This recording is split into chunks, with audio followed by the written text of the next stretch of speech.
اعوذ باللہ من الشیطان الرجیم بسم اللہ الرحمن الرحیم 17ویں پارے میں سورہ الانبیاء علیہ الصلوۃ والسلام میں 51 نمبر آیت کریمہ ہے، اور اللہ تعالی نے یہاں سے انبیاء علیہ الصلوۃ والسلام کا کچھ سلسلہ شروع فرمایا ہے۔ در حقیقت یہ سلسلہ تو 48 نمبر آیت کریمہ سے شروع ہو گیا تھا، جہاں پر حضرت موسیٰ اور ہارون علیہ السلام کا تذکرہ اللہ نے فرمایا، اور اس کے بعد اب حضرت ابراہیم علیہ السلام کا تفصیلی تذکرہ ہے یہاں پہ، اور اس کے ساتھ ساتھ اللہ تعالی نے ان کی قوم نے جو انہیں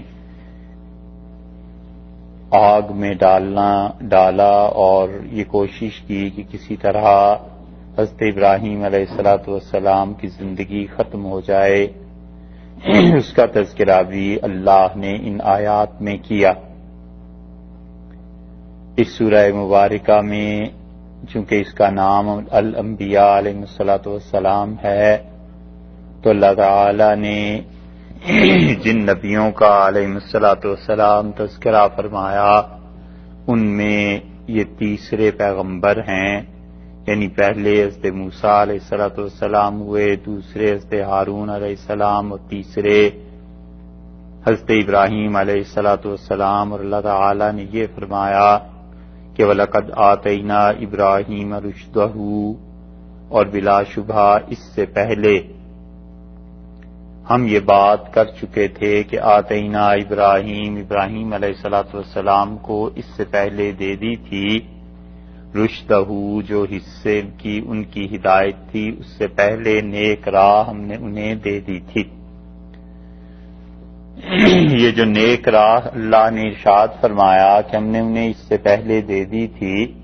مفسرین نے اس کی ایک تفسیر تو یہ لکھی ہے کہ ہدایت حضرت ابراہیم علیہ السلام کو پہلے سے مل گئی تھی، یعنی انبیاء علیہ السلام اپنی نبوت سے قبل بھی اللہ کی طرف سے رشد اور ہدایت پر ہوتے ہیں، اور انہیں الہام کیا جاتا ہے، اور اللہ تعالی انہیں اپنی قدرت کاملہ سے محفوظ رکھتا ہے۔ اسی لیے حدیث میں بھی یہ چیزیں آئی ہیں کہ رسول اللہ صلی اللہ علیہ وسلم نے اپنے متعلق بھی یہ بات ارشاد فرمائی کہ میری نبوت جب تھی تو اس سے بھی پہلے آپ نے کہا کہ میں کسی عیب میں نہیں پڑا، سوائے اس کے کہ 2 مرتبہ میں نے یہ ارادہ کیا کہ عربوں کی ایک شادی میں شریک ہوں گا، اور اللہ نے مجھے بچا لیا، اور میں اپنے ایک دوست کے ساتھ بکریاں چراتا تھا، اور میں نے اس سے کہا کہ تم بکریوں کی حفاظت کرو، اور میں آج مکہ مکرمہ میں ایک شادی ہے اور اس میں جاؤں گا، اور وہ بکریاں چراتے رہے ہم لوگ حتیٰ کہ رات ہو گئی، اور میں اس شادی میں شرکت کے ارادے سے چلا، اور راستے میں مجھے نیند آ گئی، اور رسول اللہ صلی اللہ علیہ وسلم نے فرمایا وہ نیند مجھ پہ اتنی غالب آئی کہ میں جب صبح کو اٹھا اس وقت جب دھوپ کی گرمی نے مجھے بیدار کیا، اور آپ نے فرمایا پھر دوبارہ بھی ایسے ہی قصہ پیش آیا، اور اللہ تعالی نے مجھے ان دونوں باتوں سے محفوظ رکھا، یعنی شادیوں میں شرکت میں جو وہاں پر اللہ کی نافرمانی یا لہو و لعب یا کھیل تماشے کی جو چیزیں تھیں ان کو دیکھنے سے بھی اللہ نے ان کی حفاظت فرمائی۔ اسی طرح یہاں پر حضرت ابراہیم علیہ السلام کا تذکرہ ہے کہ اللہ نے فرمایا ہم نے پہلے ہی انہیں اس سے پہلے ہدایت دے دی تھی، اور یہ قبل نبوت کی بات ہے۔ اور حضرت ابراہیم علیہ السلام نے اسی لیے جب اپنی قوم کو دیکھا، جس کا تذکرہ سورہ نعم میں آیا ہے کہ وہ ایک ستارے کی پرستش کر رہے تھے، پھر حضرت ابراہیم علیہ السلام نے دیکھا کہ وہ چاند کی پرستش ان کے قوم کے لوگ کر رہے تھے، پھر انہوں نے دیکھا کہ وہ سورج کی پرستش کر رہے تھے، اور حضرت ابراہیم علیہ السلام نے سب کی نفی فرما دی، اور انہوں نے کہا کہ جو چیزیں ڈوب جانے والی ہیں میں ہرگز ان کی پرستش نہیں کروں گا، نہ انہیں خدا مانتا ہوں، اور پھر اللہ نے انہیں اس کے بعد زمین و آسمان میں اپنی نشانیاں دکھائیں، یہ سب کچھ اللہ نے ان کی تعریف میں ارشاد فرمایا ہے۔ تو اس لیے اگر یہاں پر یہ مان لیا جائے، جو مفسرین نے پہلی رائے لکھی ہے کہ حضرت ابراہیم علیہ السلام کو ہم نے پہلے ہی سے رشد اور ہدایت دے دی تھی، تو اصل بحث تو یہ ہے کہ قبل کا لفظ یہ جو 51 نمبر آیت میں آ رہا ہے، یہ قبل سے کیا مراد ہے؟ قبل سے مراد پہلے، تو کس چیز سے پہلے؟ یعنی نبوت سے پہلے ہم نے انہیں ہدایت دے دی تھی۔ دوسری بات یہ کہی گئی ہے کہ وَلَقَدْ آتَيْنَا إِبْرَاهِيمَ رُشْدَهُ، ہم نے حضرت ابراہیم علیہ السلام کو اس سے پہلے نبوت دے دی تھی۔ یعنی یہ جو واقعات تم دیکھتے ہو، یہ واقعات ان کی زندگی کے بعد کے ہیں، اور اس سے پہلے ہی ہم انہیں ہدایت سے نواز چکے تھے، نبوت سے بھی قبل انہیں ہدایت دے چکے تھے، یا یہ کہ ان واقعات سے قبل ہم نبوت سے سرفراز فرما چکے تھے۔ اور تیسری رائے مفسرین نے یہ لکھی ہے کہ وَلَقَدْ آتَيْنَا إِبْرَاهِيمَ رُشْدَهُ مِنْ قَبْلُ، ہم حضرت ابراہیم علیہ السلام کو اس سے پہلے ہدایت نبوت دے چکے تھے۔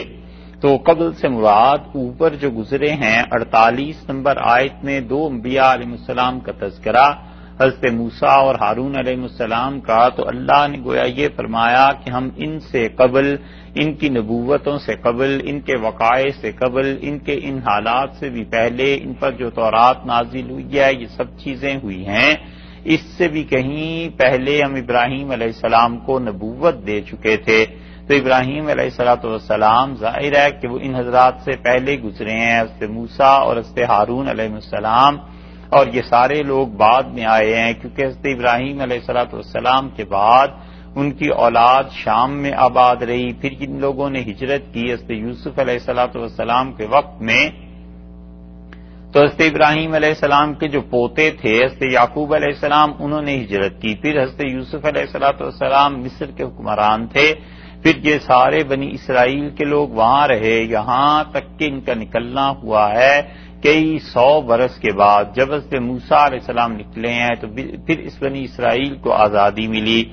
اور انہیں نجات ملی۔ تو اس لیے یہاں پر جو فرمایا کہ اس سے پہلے ہی ہم ہدایت دے چکے،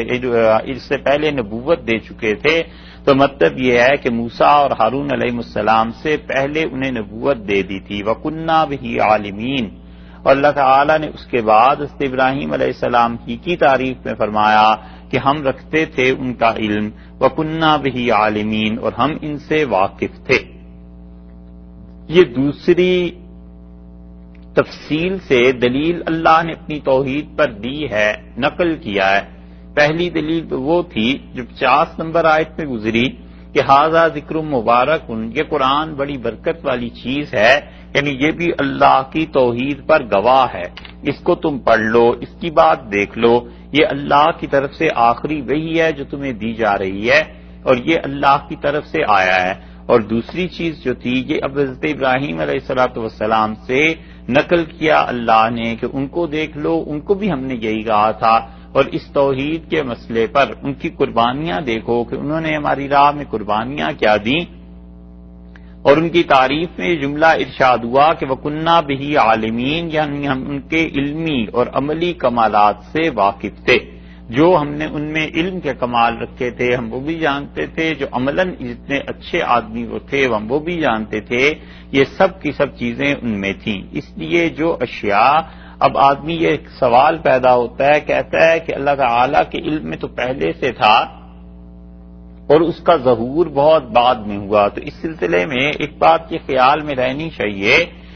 کہ یہ صوفیہ اور یہ جو تذکرہ ہے، خاص طور پہ تصوف کے معاملے میں جو بہت اعلیٰ درجے کی چیزیں لکھی گئی ہیں، ابن عربی رحمۃ اللہ علیہ نے یا دیگر صوفیہ نے،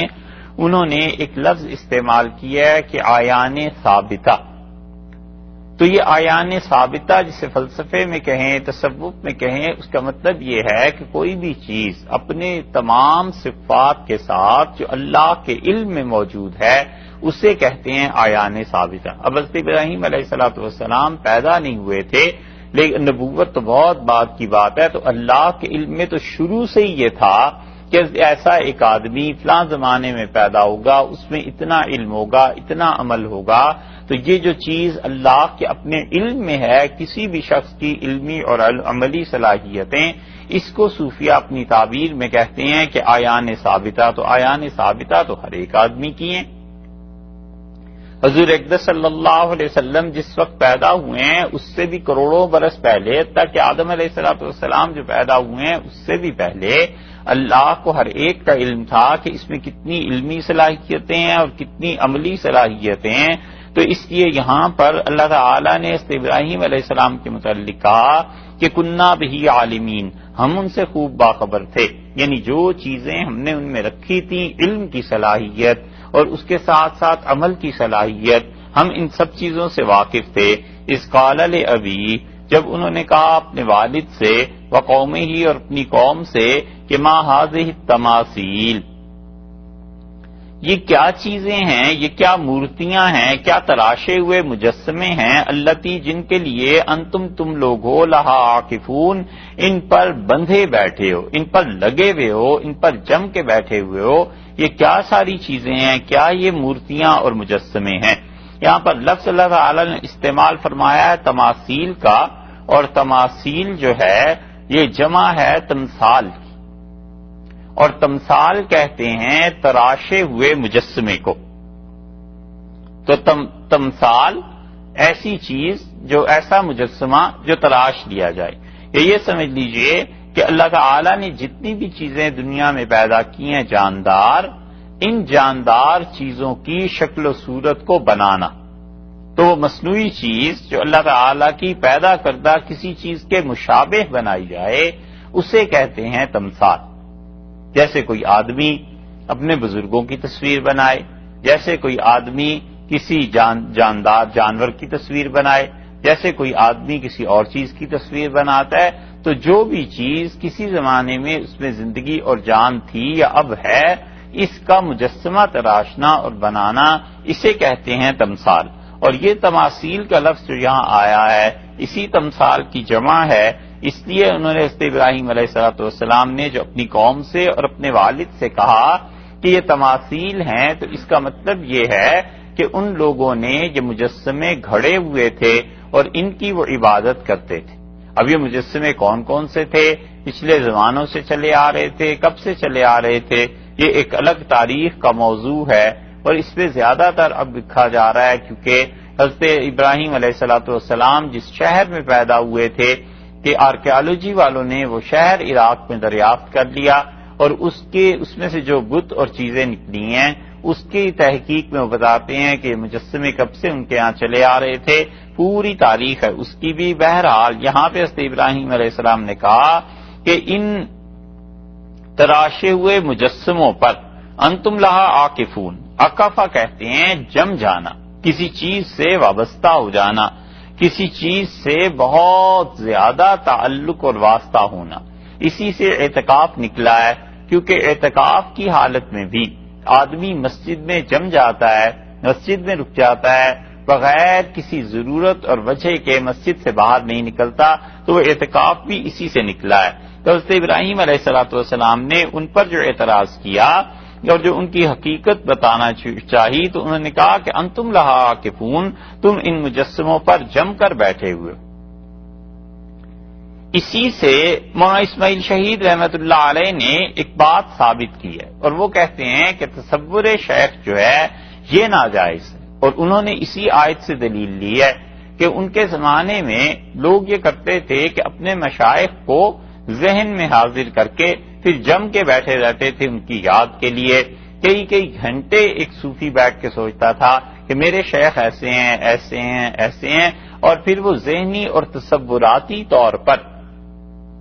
ان سے مدد مانگتا تھا کہ میری یہ مشکل حل کر دیں، میرا یہ معاملہ صاف کر دیں، ایسے میرے ساتھ نفع کا معاملہ ہو جائے اور فلاں نقصان سے میں بچ جاؤں۔ یہ جو چیزیں وہ سوچتا رہتا تھا، شیخ نے اسی آیت سے استدلال کیا، اور انہوں نے فرمایا کہ یہ بھی وہی چیز ہے کہ انسان اپنے ذہن میں کسی کا تصور جما لے اور پکا کر کے اسے بیٹھ جائے۔ یہ بات ایسی تھی اور بلا شبہ ایسی تھی ان کے زمانے میں کہ مولانا اسماعیل شہید رحمۃ اللہ نے اسے روکا، اور ان کا کہ اپنے مشائخ کا اتنا تصور کر لینا یہ بات درست نہیں ہے۔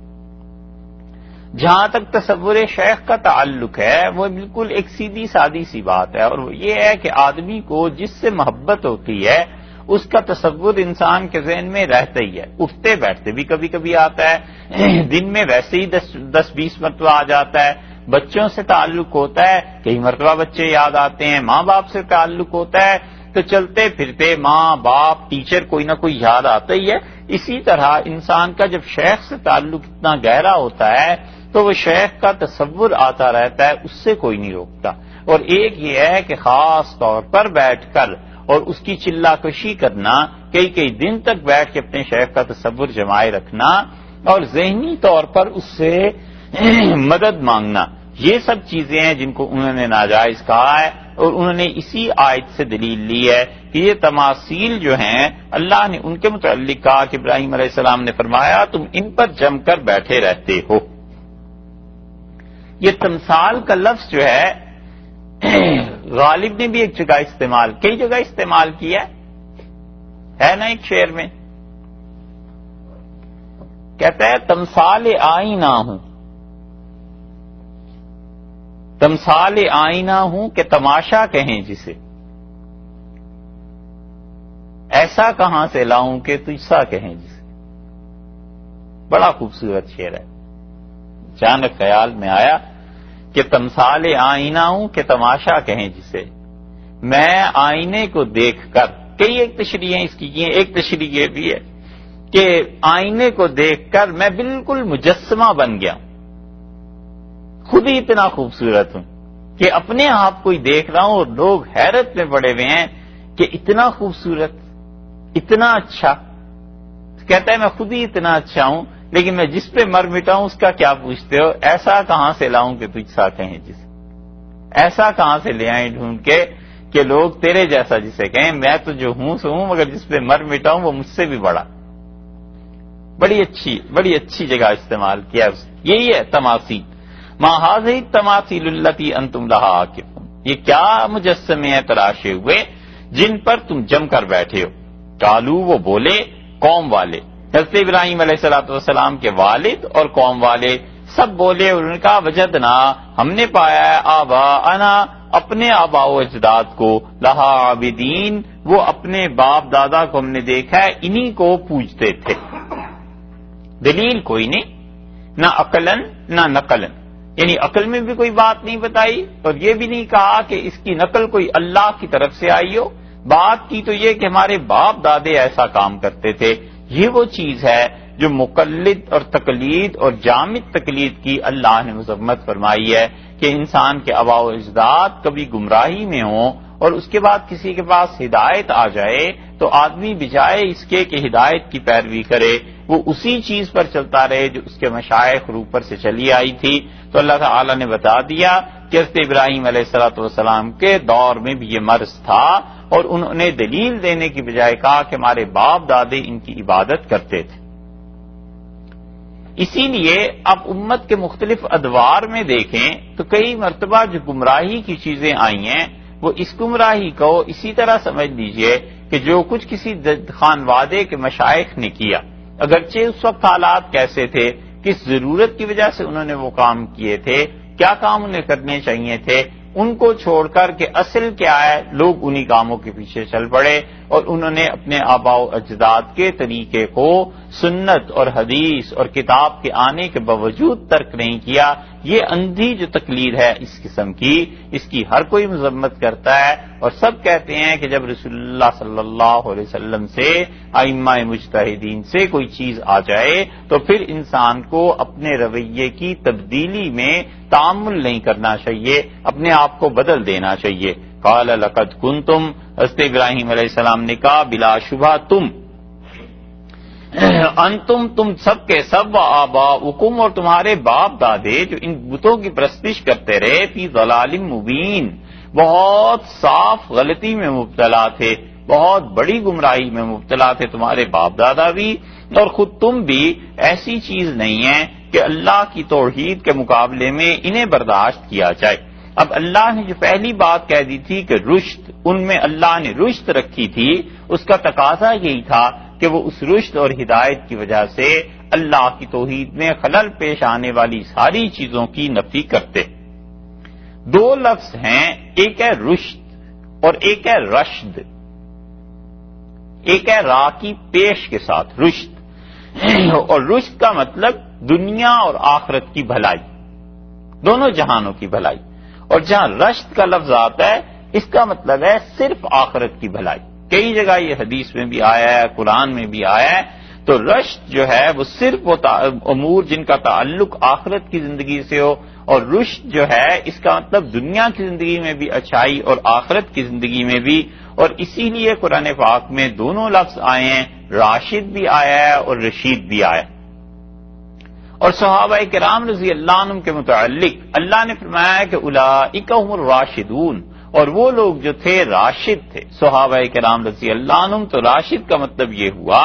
کہ دنیا میں بھی کامیاب ہوئے اور اللہ نے آخرت میں بھی انہیں کامیاب کیا، اور رشید کا مطلب دنیا سے کامیابی سے زیادہ اس کا تعلق ہے بنسبت آخرت کے، اور اسی لیے اللہ نے فرمایا کہ وما امر فرعون برشید، اور فرعون کی جو تدبیر تھی، اس کی جو حرکتیں تھیں وہ دنیا کی زندگی میں کامیاب نہیں ہوئی۔ یہاں اللہ تعالیٰ نے رشد فرمایا تو اس کا مطلب یہ ہو گیا کہ حضرت ابراہیم علیہ السلام کی دنیا بھی اللہ نے سنوار دی، آخرت بھی اللہ نے ان کی سنوار دی۔ اس لیے یہاں پر انہوں نے صاف کہہ دیا کہ جو تم جس پرستش میں لگے ہوئے ہو یہ سب کی سب کھلی ہوئی گمراہی ہے۔ قالوا اجئتنا بالحق، قوم والوں نے اتنے شرک میں گرفتار تھے کہ اللہ کی خالص توحید اور بندگی کی آواز کبھی سنی نہیں تھی۔ ان کے لیے یہ بڑی عجیب بات تھی کہ ایک آدمی اٹھ کے یوں صاف اور کھلے بندوں کہنے لگے کہ تم لوگ گمراہی میں ہو، اور تم ہی نہیں تمہارے باپ دادے جو عبادت کرتے رہے وہ بھی گمراہی کی راہ تھی۔ تو انہوں نے کہا اجئتنا بالحق، کیا اے ابراہیم علیہ السلام تو اس بات کو سنجیدگی سے کہہ رہا ہے؟ آپ ہمارے پاس لائے ہیں سچی بات، ام انتا، یا تو ہے من اللاعبین، مذاق کر رہا ہے؟ واقعی سنجیدہ ہو یا مذاق کر رہے ہو ہم سے؟ اتنی بڑی بات جو کہہ رہے ہو تو ہمیں نہیں یقین آتا کہ تم ہمارے ساتھ کوئی پکی بات کر رہے ہو، اور تم اس قول کو کہنے میں کچھ سنجیدہ ہو۔ لاعبین کھلاڑی، لاعبین کھیلنے والا،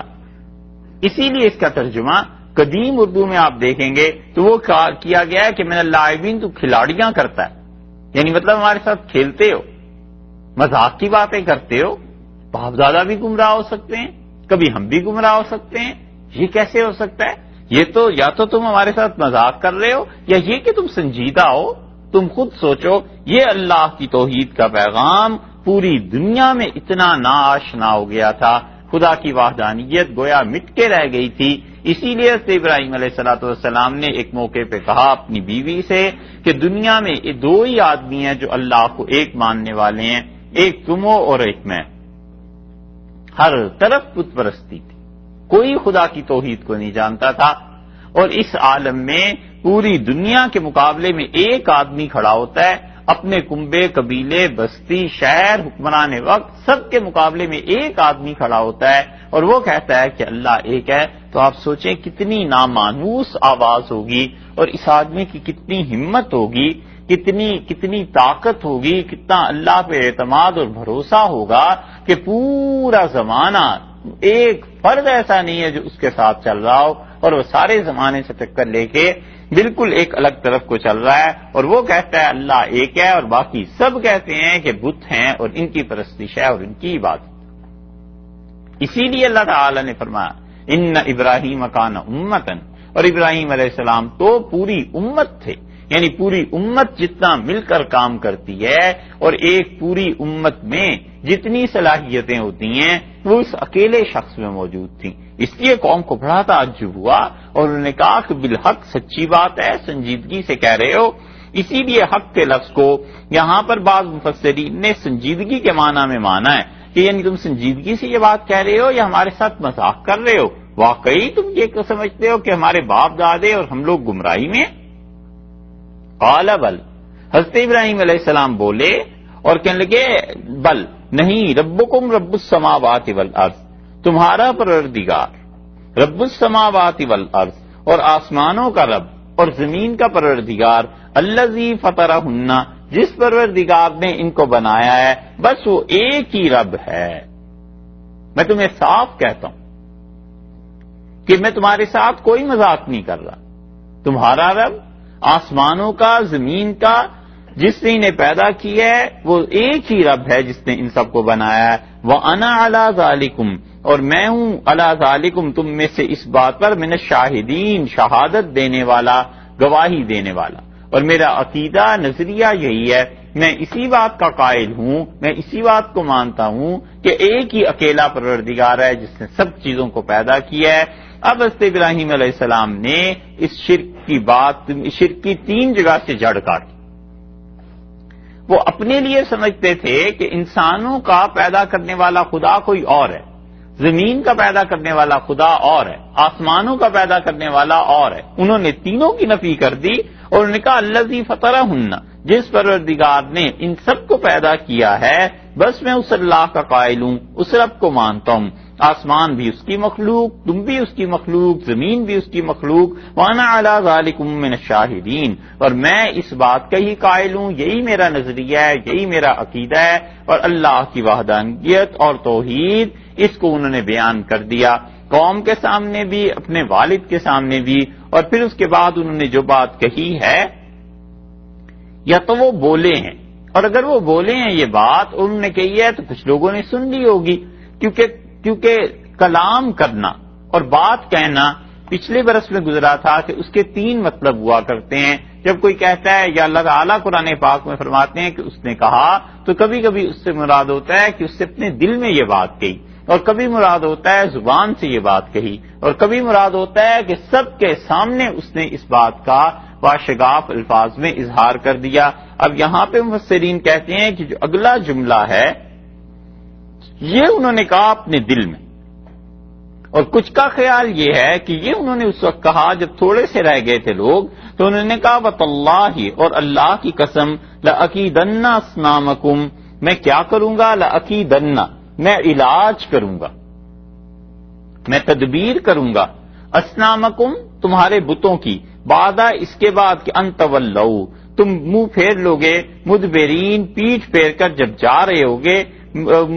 جب کسی فنکشن میں، کسی تقریب میں جب تم چلے جاؤ گے تو تمہارے جائے پیچھے میں ان بتوں کا کچھ علاج کروں گا۔ یہ ابراہیم علیہ السلام نے اپنے جی میں کہا، یا اس وقت فرمایا جب چند ایک لوگ باقی رہ گئے تھے تو انہوں نے اس بات کو دہرایا، اور انہوں نے کہا کہ جن بتوں کو تم خدا مانتے ہو، تم دیکھو میں ان کے ساتھ کیا کرتا ہوں، تاکہ پتہ چل جائے کہ کون ہے جس کی یہ مدد کرتے ہیں۔ اور جب تمہیں یہ پتا چل جائے گا کہ اپنے آپ کو بھی نہیں بچا سکتے تو پھر معاملہ کیا بنے گا۔ اسی لیے اللہ تعالیٰ نے فرمایا کہ انہوں نے اللہ کے نام کی قسم کھا لی اور انہوں نے کہا ان بتوں کا علاج کروں گا جبکہ تم واپس چلے جاؤ گے، یعنی جب تم اپنی کسی تقریب میں جاؤ گے، جا چکے ہوگے، تنہائی ہوگی، پھر میں اس کا علاج کروں گا۔ فجعلہم، سو ابراہیم علیہ السلام نے کیا،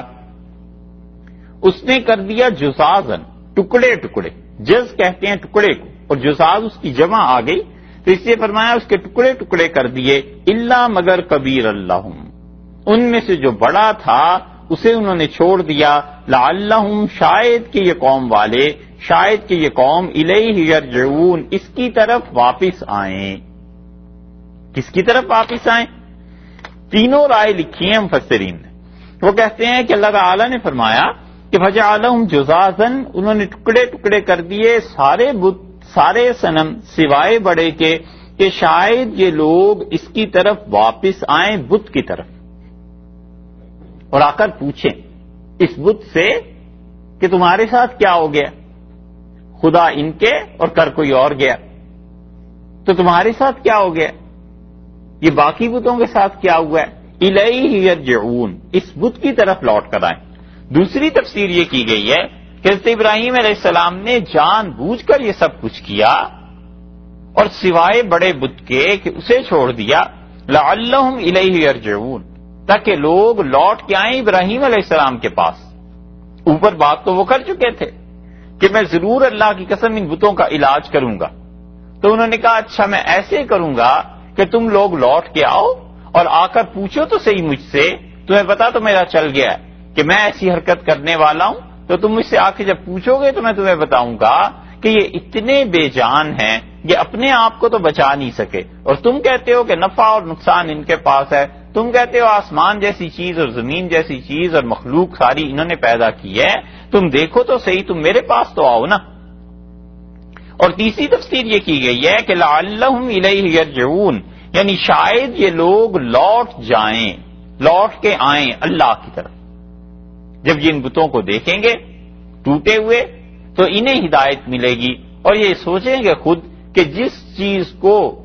جو بت اپنے آپ کو نہیں بچا سکے، یہ خالق اور اس کائنات کے مالک کیسے ہو سکتے ہیں؟ اس لیے تیسری تفسیر اس کی یہ کی گئی کہ فجعلہم جذاذا، ابراہیم علیہ السلام نے انہیں ٹکڑے ٹکڑے کر دیا، الا کبیر اللہم، مگر جو بڑا بت تھا اسے چھوڑ دیا، لعلہم الیہ یرجعون، تاکہ یہ لوگ اللہ کی طرف لوٹ جائیں اور یہ یقین سے مان لیں کہ جو کچھ میں انہیں کہتا ہوں وہ سچ ہے، اور یہ بت اپنی مدد آپ نہیں کر سکتے، اللہ کے ہاں تو کیا پہنچ سکیں گے، اور اس کائنات کو تو یہ کیا بنا سکیں گے۔ اللہ تعالیٰ نے انہی آیات کو ایک جگہ اور بیان کیا ہے، آپ وہ جگہ بھی دیکھ لیں، پھر آگے چل کے یہ باتیں زیادہ واضح ہو جاتی ہیں۔ وہ ہے سورہ صافات 23ویں پارے میں۔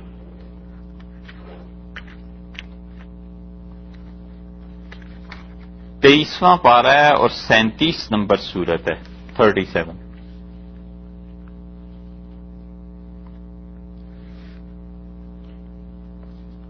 تیئیسواں پارہ اور 37 الصافات سورت ہے، اور اس کی آیت نمبر ہے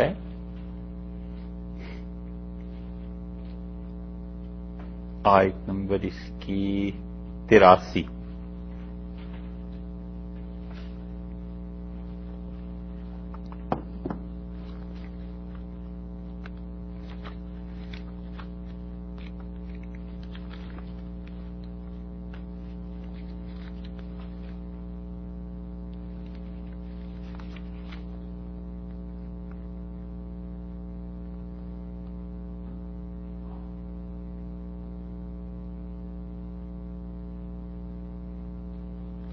اچھا جی، اللہ تعالیٰ نے فرمایا ان من شیعتہ لابراہیم،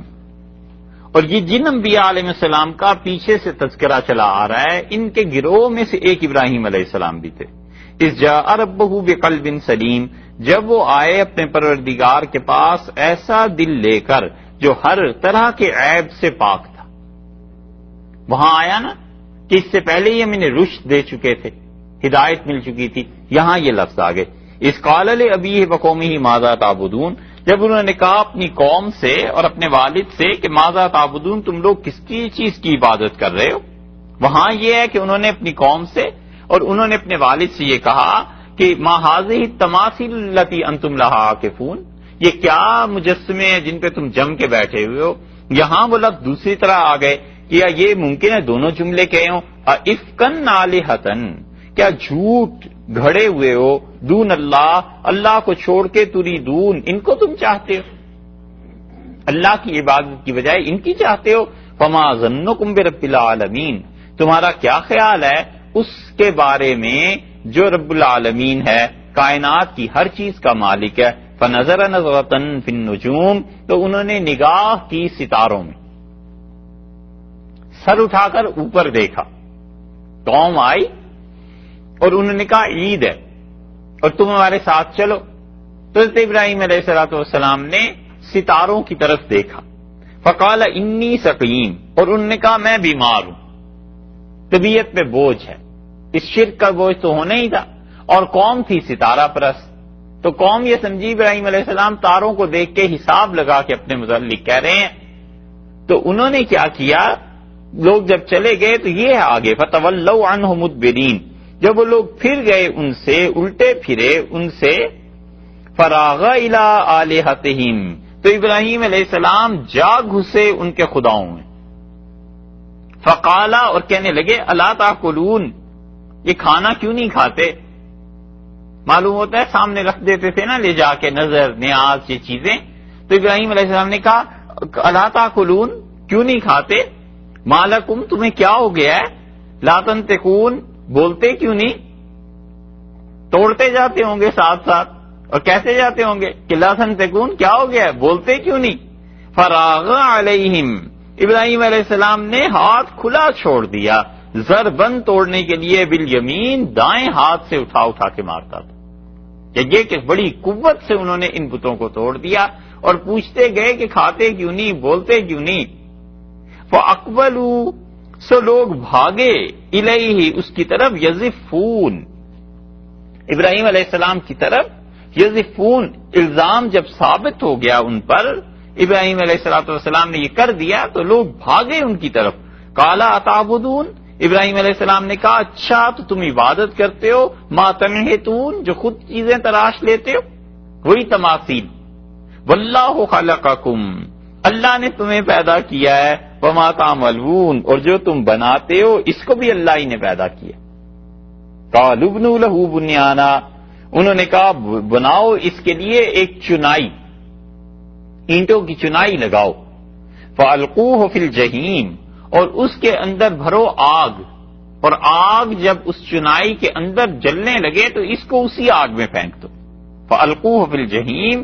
اس کو اس آگ میں پھینک دینا، فارادوا بہ کیدن، اور انہوں نے ایک کھیل، ایک تدبیر کرنا چاہیے ہمارے بندے کو مارنے کے لیے، فجعلناہم الاسفلین، اور ہم نے ان کی تدبیر کو انہی کے نیچے کر دیا، یعنی ناکام کر دیا۔ وقال انی ذاہب الی ربی، ابراہیم علیہ السلام بولے اور انہوں نے کہا میں جاتا ہوں اپنے پروردگار کی طرف، سیہدین، وہ ضرور مجھے راہ دکھائے۔ یہاں پر کچھ چیزوں کا اضافہ ہو گیا بنسبت سورہ انبیاء علیہ السلام کے، بس اس میں تو اللہ تعالیٰ نے یہ فرما دیا کہ انہوں نے یہ بات کی کہ اس کے ٹکڑے ٹکڑے کر دیے، وہاں دو فکرے اور آ گئے، ان کا یہ کھاتے کیوں نہیں ہو، مالکم لا تنطقون، کیا ہو گیا تمہیں، بولتے کیوں نہیں ہو، بات کرو۔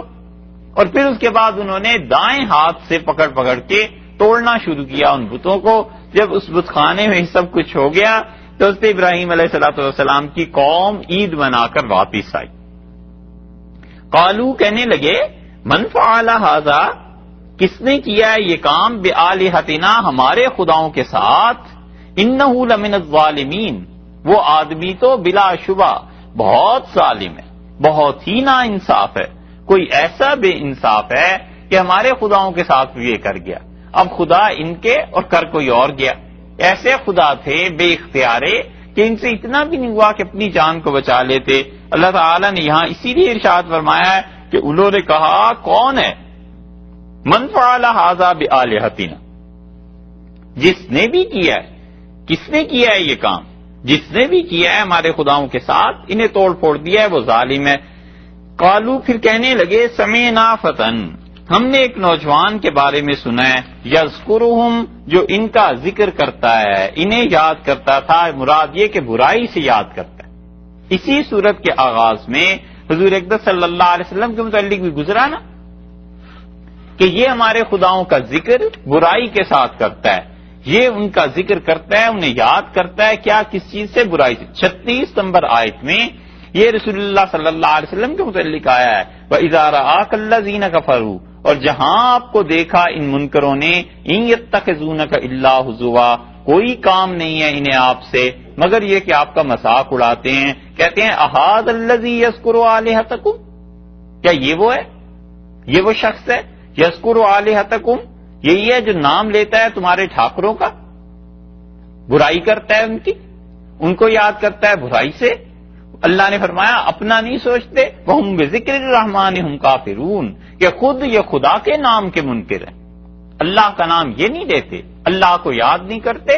اور جو ان کے بتوں کو برا کہتا ہے اس کو کہتے ہیں۔ یہی ٹھیک جو رسول اللہ صلی اللہ علیہ وسلم کے ساتھ تھی، ان کے دادا حضرت ابراہیم علیہ السلام پر بھی یہی الزام لگا، اور انہوں نے کہا ہاں ہاں ہم نے دیکھا ہے ایک شخص کو جو کیا کرتا ہے، سمعنا فتن، ہم نے ایک نوجوان کو دیکھا ہے، یذکرہم، وہ ان کو برا کہتا ہے، ان کو کچھ کہتا ہے، یقال لہ ابراہیم، اور اس کا نام ابراہیم ہے۔ پہلی بات یہاں پر یہ فرما دی کہ انہوں نے کہا کہ ہم نے ایک نوجوان کو دیکھا ہے، اس سے معلوم ہوتا ہے کہ اللہ تعالی نے ان لوگوں سے جو کام لیا تو یہ جوانی میں خدا نے ان سے کام لیا، کیونکہ جوانی میں قوت، طاقت، اعصاب، یہ سب چیزیں مضبوط تھیں اور برداشت کرنے کی بھی ہمت تھی، اس لیے اللہ تعالیٰ نے اس عمر میں ان سے یہ کام لیا. یذکرہم، یہ ان کا ذکر کرتا ہے یعنی انہیں برا بھلا کہتا ہے. تو انبیاء علیہ الصلوۃ والسلام سوچنے کی بات ہے کہ کیا برا بھلا کہتے تھے؟ کیا کسی کو گالیاں دیتے تھے؟ کوئی ایسے فحش جملے کہتے تھے؟ وہ صرف یہی تو کہتے تھے کہ ان کے قبضے میں اختیار میں کچھ نہیں، انہیں تمہارے حالات کو کوئی علم نہیں، اور اللہ ہی کو علم ہے، اور اللہ ہی کے قبضے میں نفع اور نقصان ہے. یہ توحید کی بات اور یہ علم کی بات اور یہ اختیار کی بات جب اس کی نفی وہ کرتے تھے کہ تمہارے ان معبودوں میں کوئی علم نہیں ہے، انہیں کوئی علم نہیں تمہارے حالات کا، اور نفع اور نقصان یہ نہیں کر سکتے. اللہ ہی کی ذات ہے جو اپنے بندوں کی ہوائج اور ضروریات سے خبر رکھتی ہے، اور اللہ ہی کی ذات ہے جو اپنے بندوں کے نفع اور نقصان پر قدرت رکھتی ہے. بس یہ چیز تھی، یہ انہیں ناگوار گزرتی تھی، اور کہتے تھے کہ دیکھو یہ برائی سے ذکر کرتا ہے. یقال لہ ابراہیم، اس کا نام ہے ابراہیم، اسے کہتے ہیں. پتہ انہیں پہلے ہی چل گیا، اندازہ ان کا بھی ٹھیک نکلا، کیونکہ حضرت ابراہیم علیہ السلام نے کہہ دیا تھا نا. تو انہیں بڑا تعجب ہوا، انہوں نے کہا یہ سنجیدگی سے بات کر رہے ہو یا مذاق کر رہے ہو؟ اب جب انہوں نے عملاً دیکھ لیا کہ ابراہیم علیہ السلام نے یہ کیا ہے، قالو، کہنے لگے، فاتو بہی، لے آؤ اس شخص کو. حضرت ابراہیم علیہ السلام کے متعلق کہنے لگے اچھا لے آؤ اس کو، علی اعین الناس، لوگوں کی آنکھوں کے سامنے، لعلہم، تاکہ لوگ یشہدون، اس پر گواہی دیں، وہ دیکھیں گے. کس بات پر گواہی دیں؟ یا تو اس بات کو دیکھ لیں کہ ہم مجرم کو کتنی سخت سزا دیتے.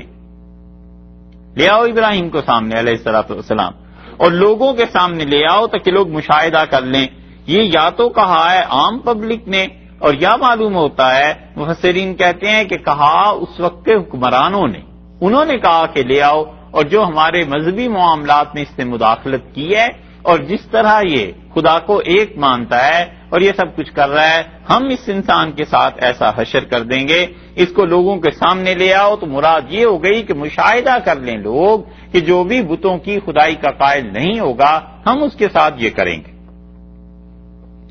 دوسری تفسیر مفسرین نے یہ کی کہ انہوں نے کہا فاتو بہ علی اعین الناس، اس آدمی کو، ابراہیم علیہ السلام کو لوگوں کے سامنے لے آؤ، لعلہم یشہدون، تاکہ وہ گواہی دیں، لوگ گواہی دیں کہ واقعی اس نے یہ حرکت کی ہے. تو جو الزام ہم لگا رہے ہیں وہ الزام ثابت ہو جائے اور یہ ملزم سے مجرم بن جائے. ملزم تو کوئی بھی ہوتا ہے جس پہ الزام لگ جائے، لیکن جب الزام ثابت ہو جاتا ہے تو پھر اسے کہتے ہیں کہ مجرم ہے، یعنی اس نے یہ جرم کیا ہے. کیونکہ شہادتیں ہو گئیں تو انہوں نے کہا شہادتوں کے بعد اس انسان کے لیے بات پکی ہو جائے گی، اس لیے اس کو سامنے لے آؤ. اور یہ ہوا ہی کرتا ہے. انبیاء علیہ الصلوۃ والسلام، ان کی پوری تاریخ ایسے ہی ہے کہ آپ کسی بھی نبی علیہ الصلوۃ والسلام کو اٹھا کر دیکھ لیں، ان کے حالات وہ زندگی میں کتنے مشکل مراحل سے گزرا کرتے ہیں. اللہ کی توحید کے لیے، دین کے لیے ہمیشہ انہیں قربانی دینی پڑتی. اور یہ نہیں ہوتا کہ کوئی انسان خدا کے دین پر عمل کرے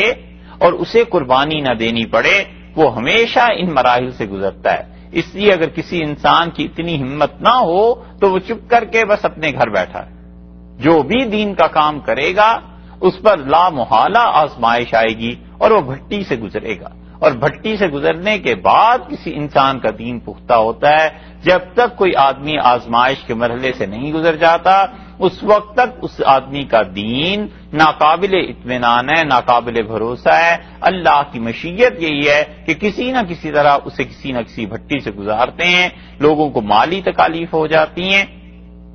خاندان سے مقاطع ہو جاتا ہے، لوگوں کی سننی پڑتی ہیں، کئی جگہ ناکامیوں کا سامنا کرنا پڑتا ہے. یہ سب چیزیں دیکھ کر اللہ پہ اعتماد اور بھروسہ پیدا ہوتا ہے اور انسان مسلسل جد و جہد کرتا رہتا ہے، تب جا کر کہیں اس کا ایمان پختہ ہوتا ہے. تو حضرت ابراہیم علیہ السلام کے لیے اتنی بڑی چیز انہوں نے کی کہ انہوں نے کہا لوگوں کے سامنے لاؤ تاکہ لوگ اس کی گواہی دیں اس آدمی نے یہ کام کیا ہے، اور اس کے بعد ہم اس کے ساتھ ایسے کریں گے کہ اسے سزا دے دیں گے. یہ کہ لوگوں کے سامنے لے آؤ، جرم تو ثابت ہو ہی گیا ہے، لوگ بھی اس کی سزا کو دیکھ لیں تاکہ آئندہ اس قوم میں کوئی یہ ہمت نہ کرے کہ اللہ کی توحید کو بیان کرے، اللہ کی وحدانیت کو، اور ہمارے بتوں کو برا بھلا کہے. قالو، کہنے لگے، انت، یہ جو آیات ہیں ان سے معلوم ہوتا ہے کہ یہ جو مفسرین کی دو رائے ہیں کہ ایک تو یہ کہ لوگ اس سزا کو دیکھ لیں، یہی ہے کہ لوگ اس بات پر گواہی دے دیں، یہ لوگوں کی گواہی کی جو تفسیر ہے یہ زیادہ راجح ہے، یعنی زیادہ صحیح ہے، کیونکہ آگے آپ دیکھیے تو اب یہ جرا شروع ہو رہی ہے، تو جرا تو اسی لیے کی جاتی ہے نا کہ اس الزام کو ثابت کرنا ہے۔ اگر الزام پہلے ہی سے ثابت ہو گیا ہوتا اور صرف آگ ہی میں پھینکنا تھا تو پھر یہ الفاظ کیوں آ گئے؟ قالوا اانت فعلت هذا، انہوں نے کہا حضرت ابراہیم علیہ الصلوۃ والسلام سے اانت فعلت هذا، کیا تو نے یہ کام کیا ہے بآلہتنا، ہمارے خداؤں کا، ان کی درگت یہ تم نے بنائی ہے، ان کو ٹھکانے تم نے لگایا ہے؟ یا ابراہیم، اے ابراہیم، کیا تم نے یہ کام کیا ہے؟ اب حضرت ابراہیم علیہ السلام پہ جرا شروع ہوئی نا لوگوں کے سامنے، تو اس کا مطلب ہے انہوں نے اس جرم کو ثابت کرنا تھا، جانتے وہ خود بھی تھے کہ کیا انہوں نے ہی ہے، کیونکہ ایک ہی تو آدمی ہے، اور وہ بھی مذہب میں جب مداخلت ہو جائے اور سرکاری مذہب میں مداخلت ہو جائے تو پھر تو یہ کیسے ممکن ہے کہ لوگوں کو پتہ نہ چلے؟ وہ تو بات پہلے ہی لوگوں تک پہنچ گئی تھی، لیکن جب یہ عملی طور پر چیز سامنے آ گئی تو سب نے جانچ لیا اور دیکھ لیا کہ اوہو یہ جو کچھ کہتا تھا یہ تو اپنے قول پہ پورا اترا اور اس نے کر دیا یہ جو کام، ہمارے بتوں کو توڑ دیا ہے۔ تو اس لیے انہوں نے پوچھا کہ انت فعلت هذا بآلہتنا یا ابراہیم، ابراہیم علیہ الصلوۃ والسلام، کیا تو نے ہمارے خداؤں کے ساتھ یہ کیا؟